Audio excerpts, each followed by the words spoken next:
बच्चों आज हम स्टार्ट करेंगे थर्मोडायनेमिक्स। क्या स्टार्ट करेंगे बेटे? थर्मोडायनेमिक्स। थर्मोडायनेमिक्स क्या है?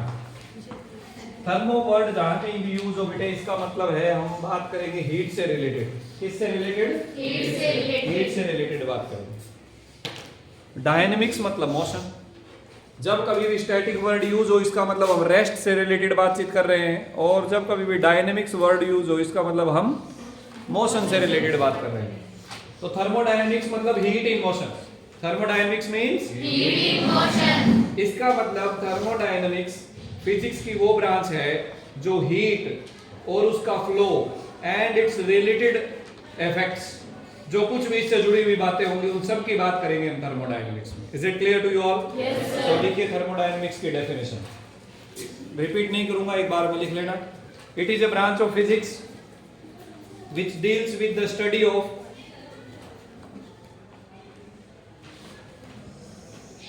heat, which deals with the study of heat, flow of heat and its related concepts, and its related concepts. It is a branch लिखा था या ए ब्रांच से शुरू किया? इट इज ए ब्रांच, ठीक है। It is a branch of physics which deals with the study of heat, it's flow and it's related concepts. इसमें temperature की भी बातचीत हम साथ में ही करेंगे। समझ आई बेटे बात? के नहीं आई?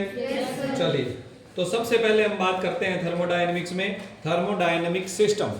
सबसे पहले किसकी बात करेंगे? Thermodynamic system. Thermodynamic system. अब थर्मोडायनेमिक सिस्टम क्या होता है बेटे? सबसे पहले तो मैं आप बच्चों को बता दूं कि सिस्टम क्या होता है। कोई भी एरिया, रीजन, स्पेस, वॉल्यूम जिसको हम ऑब्जर्व करते हैं, जिसकी हम स्टडी करते हैं, that is called a system. That is called a system. जैसे मान लीजिए हम चाय बनाते हैं तो सिर्फ चाय के पतीले के अंदर जो मटेरियल है सिर्फ वही हमारा सिस्टम है। अंडरस्टूड और नॉट? उसी पर ही हमारा ध्यान होता है। और उस सिस्टम को छोड़ दें तो जो सब बच गया वो सराउंडिंग्स है। जो सब बच गया वो क्या है? सराउंडिंग्स है। कोई दिक्कत किसी बच्चे को? अगर मान लीजिए हमने किसी टेस्ट ट्यूब में कुछ केमिकल्स मिक्स कर लिए तो वो टेस्ट ट्यूब हमारा सिस्टम हो गया, क्योंकि हम सिर्फ उसी से रिलेटेड बातचीत करेंगे। बाकी सब जो बच गया वो सब क्या हो गया? Surroundings. Any doubt to anybody? यहाँ हम थर्मोडायनेमिक सिस्टम की बात कर रहे हैं। किसकी बात कर रहे हैं? Thermodynamic system. थर्मोडायनेमिक सिस्टम किसे कहेंगे बेटे?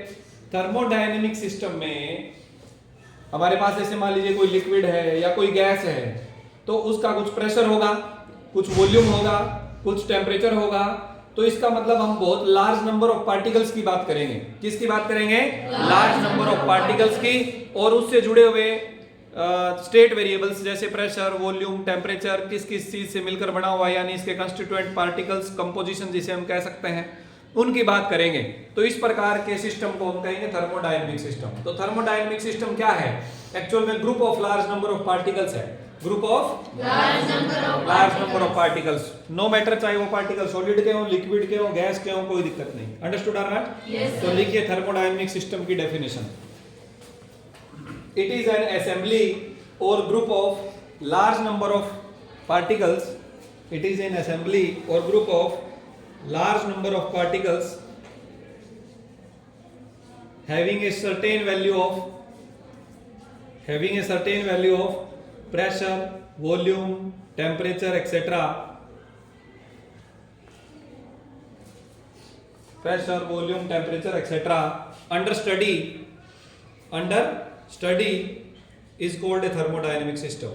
Is called a thermodynamic system. बोलो बेटे बात समझ आई कि नहीं है? तो क्या आपको पता चल गया थर्मोडायनेमिक सिस्टम किसे कहते हैं? जैसे मान लीजिए कि हम एक गैस सिलेंडर की बात करते हैं। सपोज ये एक सिलेंडर है और इस सिलेंडर में हम गैस ले रखा है हमने कोई भी, और ये आपके पास पिस्टन है। क्या है बच्चों? पिस्टन। तो ये पिस्टन अगर बाहर की तरफ मूव करेगा, मान लीजिए कि ये पिस्टन ऊपर की तरफ मूव करता है और एक नई पोजीशन पर आ जाता है, तो जब ये यहाँ था तो इस गैस के अंदर का जो प्रेशर है, मान लेते हैं कि प्रेशर था P1, वॉल्यूम था V1 और टेम्परेचर था T1, और थोड़ी देर बाद में जब पिस्टन ने नई पोजीशन हासिल कर ली तो सपोज प्रेशर हो गया P2, वॉल्यूम हो गया V2, टेम्परेचर हो गया T2। तो ये हमारा सिस्टम हो गया बेटे, ये क्या हो गया हमारा सिस्टम। और इस सिस्टम को छोड़कर जो बच गया वो क्या हो गया सराउंडिंग्स। कोई दिक्कत किसी बच्चे को? No sir. ठीक है जी, तो थर्मोडायनेमिक सिस्टम की डेफिनेशन लिख ली सबने? Yes sir. Very good. Surroundings, surroundings की डेफिनेशन लिखने की कोई जरूरत नहीं है। सराउंडिंग्स क्या होता है? एनीथिंग एक्सक्लूडिंग सिस्टम, सिस्टम को छोड़कर सब कुछ सराउंडिंग्स है। फिर चाहे वो हम हो, चाहे वो फर्नीचर हो, अलमारियां हो, दीवारें हो, पेड़ पौधे हो, मतलब उस जो आपका सिस्टम है उसे छोड़ दो, बाकी सारी की सारी सराउंडिंग्स है। क्लियर और नॉट? Yes sir. ठीक है जी। इसके बाद हम थोड़ी थोड़ी बात करेंगे बेटे थर्मोडायनेमिक स्टेट वेरिएबल्स की। किसकी बात करेंगे? Thermodynamic state variables. Thermodynamic state variables.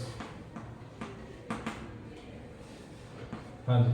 अब ये थर्मोडायनेमिक स्टेट वेरिएबल्स क्या है? जो हमारा थर्मोडायनेमिक सिस्टम है उसका किसी टाइम प्रेशर, वॉल्यूम, टेम्परेचर, मास, कंपोजिशन कुछ होगा। Yes sir. भाई किसी ना किसी टाइम पर उसका कुछ तो प्रेशर भी है, कुछ वॉल्यूम है, कुछ टेम्परेचर है, कुछ उसका मास है, कुछ उसकी कंपोजिशन है। कंपोजिशन मतलब किस किस चीज से मिलकर वो बना हुआ है। अब इसे बोलते हैं स्टेट वेरिएबल। इन्हें क्या बोलते हैं? State variable. जो किसी थर्मोडायनेमिक सिस्टम की स्टेट को एक्सप्लेन करने के काम आते हो।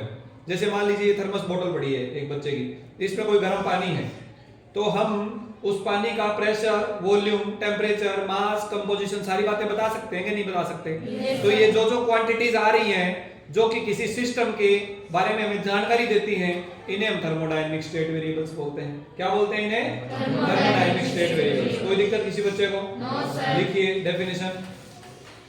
Thermodynamic state variables are the physical quantities. Thermodynamic state variables are the physical quantities like pressure, volume, temperature, mass, composition, etc. etc.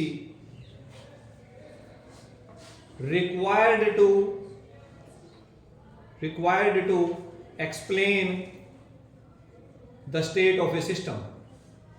Required to explain the state of a system. किसी system की state की जानकारी देने के लिए जो जो चीजें चाहिए वो सारे की सारी स्टेट वेरिएबल्स कहलाती हैं। अंडरस्टूड और नॉट? Yes sir. ध्यान देना, हीट और वर्क स्टेट वेरिएबल्स नहीं होते। हीट और वर्क स्टेट वेरिएबल्स नहीं होते। क्लियर हुआ बेटे क्या? Yes sir. ठीक है जी। इसके बाद हम बात करते हैं थोड़ी सी थर्मल इक्विलिब्रियम की। किसकी बात करते हैं?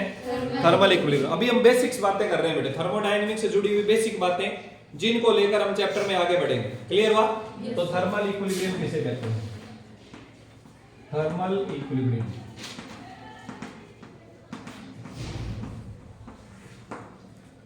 थर्मल मतलब टेम्परेचर या हीट से रिलेटेड है ना। तो यहां पर थर्मल इक्विलिब्रियम का मतलब है कि अगर कोई दो सिस्टम अलग अलग जिनका टेम्परेचर बराबर हो तो हम कहेंगे कि वो दोनों थर्मल इक्विलिब्रियम में है। किसमें है? Thermal equilibrium. दो या दो से ज्यादा सिस्टम जिनका टेम्परेचर अगर बराबर हो तो हम कहते हैं कि वो कैसे इक्विलिब्रियम में है? थर्मल इक्विलिब्रियम में। कोई दिक्कत किसी बच्चे को? जैसे मान लीजिए कि आपके पास दो अलग अलग सिस्टम है, system A and system B. इनके बीच में चाहे हीट फ्लो अलाउ है या नहीं है, नो मैटर। अगर हमने कहा कि TA और TB यानी दोनों का टेम्परेचर बराबर है तो हम कह सकते हैं कि सिस्टम ए और सिस्टम बी एक दूसरे के साथ थर्मल इक्विलिब्रियम में है। सिस्टम ए और सिस्टम बी एक दूसरे के क्या है? Thermal equilibrium. कोई दिक्कत किसी को? No sir. लिखिए definition. Two or more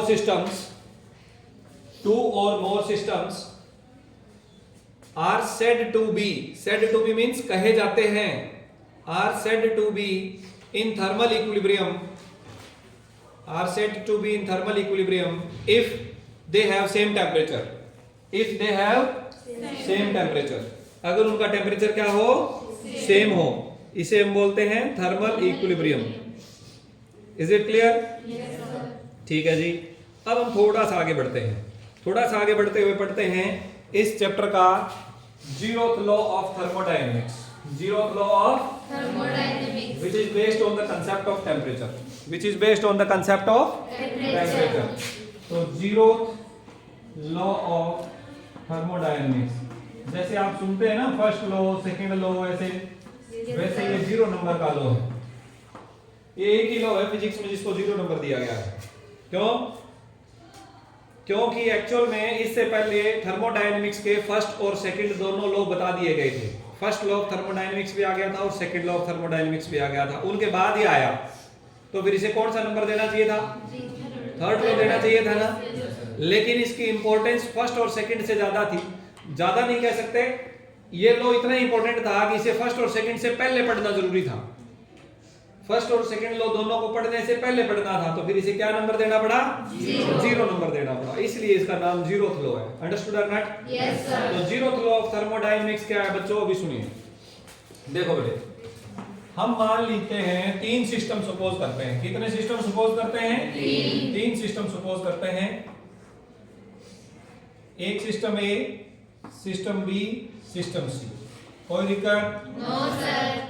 system का सराउंडिंग के साथ कोई भी कनेक्शन नहीं है। सिस्टम का सराउंडिंग के साथ कोई भी कनेक्शन नहीं है। आइसोलेटेड चैम्बर कह लीजिए आप इसे, आइसोलेटेड चैम्बर। कहने का मतलब ए बी सी को छोड़कर बाकी किसी से कोई लेना देना अलाउड नहीं है। अंडरस्टूड? Yes sir. कोई चीज आइसोलेटेड होती है, इसका मतलब उसको छोड़कर और किसी से आदान प्रदान अलाउड ना हो। ऐसे सिस्टम को आइसोलेटेड सिस्टम कहते हैं। क्लियर हुआ कि नहीं हुआ? Yes, मान लेते हैं कि हम इस कमरे को आइसोलेटेड कर देते हैं स्टूडेंट्स के हिसाब से। Means no student is allowed to go outside and no student is allowed to come in. That is known as an isolated classroom.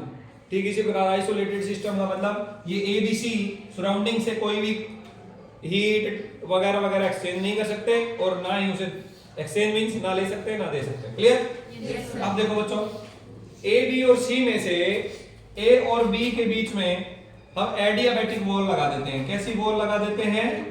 Adiabatic. Adiabatic wall का मतलब है बच्चों जो हीट एक्सचेंज अलाउ ना करे, यानी ए और बी आपस में हीट एक्सचेंज नहीं कर सकते। समझ आ गई बात? Yes sir. और सी और ए या बी और सी के बीच में जो वॉल है ये डायाथर्मिक वॉल है। कैसी वॉल है बच्चों? Diathermic wall. यानी यहां से हीट एक्सचेंज अलाउड है, यहां हीट एक्सचेंज अलाउड है। अब मुझे एक बात बताओ, मान लेते हैं सिर्फ एक बार के लिए कि अगर टेम्परेचर टी ए, इसका है टेम्परेचर टी बी और इसका है टेम्परेचर टी सी। अगर टी ए टी बी से ज्यादा हो और टी सी टी बी से ज्यादा हो, अब मुझे एक बात बताओ बच्चों, सबसे कम टेम्परेचर किसका हुआ? बी का। सबसे ज्यादा किसका हुआ? ए का ज्यादा हुआ क्या? नहीं, ये जरूरी नहीं है। सी ये भी मान लेते हैं अपन, टी ए टी सी से ज्यादा है और टी सी टी बी से ज्यादा है, तो ए का हाईएस्ट हो गया। Yes sir. अब देखो बेटे, अब मुझे एक बात बताओ, ए से हीट सी में जाएगी कि नहीं जाएगी? Yes sir. जाएगी। और सी से हीट बी में जाएगी कि नहीं जाएगी? Yes sir. जाएगी। और ये हीट फ्लो कब रुक जाएगा? जब ए और सी के बीच का हीट फ्लो कब रुकेगा? बताओ शाबाश। जब ए और सी का टेम्परेचर इक्वल होगा। और बी और सी के बीच का हीट फ्लो कब रुकेगा? अंडरस्टूड और नॉट? Yes sir. अब एक बात बताओ बच्चों, पहले ये दोनों के बीच का हीट फ्लो रुकना चाहिए क्या? नहीं। देखो, सी से बी में हीट जाएगी तो इसका टेम्परेचर कुछ कम होगा, सी का टेम्परेचर कुछ कम होगा, बी का टेम्परेचर थोड़ा बढ़ेगा। और ए से सी में जाएगी तो ए का टेम्परेचर थोड़ा कम होगा, सी का थोड़ा बढ़ेगा। ये प्रोसेस चलता रहेगा। और ये सारा प्रोसेस तब रुकेगा जब ए और सी का भी टेम्परेचर बराबर हो जाए और बी और सी का भी बराबर हो जाए। इसका मतलब ए और बी का भी आपस में बराबर हो जाएगा कि नहीं हो जाएगा? Yes, sir. बस यही है जीरोथ लॉ ऑफ थर्मोडायनेमिक्स। तो जीरोथ लॉ ऑफ थर्मोडायनेमिक्स क्या कहता है? ध्यान से सुनिए, इधर सुनो।